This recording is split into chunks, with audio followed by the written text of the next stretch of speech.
છે ને આમ નિષાદ રાજને બોલાવવામાં આવ્યા છે, કેવટને બોલાવવામાં આવ્યો છે અને એમ એ લોકોની હાજરીમાં આપણા નજરમાં નિષાદ રાજ એટલે એ પાત્ર છે કે જેને આપણે સમાજમાં પાછળની લાઈનમાં ઊભું રાખીએ છીએ. કેવટ એ વ્યક્તિ છે, એ જાતિનો વ્યક્તિ છે કેવટ કે જેને આપણે પાછલી પંક્તિમાં ઊભા રાખીએ છીએ. પણ રામજી અહીંયા બતાવ્યું છે આપણા ભારત વર્ષમાં ક્યારેય જાતિપાતિની વાત હતી જ નહીં. હા, આ ઊંચો ને આ નીચો આવી વાતો ક્યારેય હતી નહીં. નહીતર ભગવાન રામ શું કેવટની નાવડીમાં બેસીને પગ ધોવડાવતે, એને સ્પર્શ કરવા દેતે?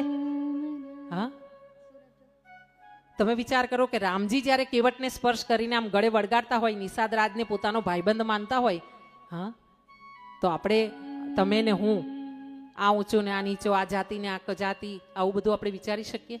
પણ આ તો પાછળથી બધું ઉમેરવામાં આવ્યું છે, આપણા હિન્દુ ધર્મને કલંક લગાવવા માટે આ બધું ઉમેરવામાં આવ્યું છે. બાકી આપણા હિન્દુ ગ્રંથના જે જૂના ગ્રંથો છે ને એમાં પાના ઉથલાવીને જુઓ તમે, ભગવાને ક્યાંય જાતિનો વાદ જ નથી મૂક્યો.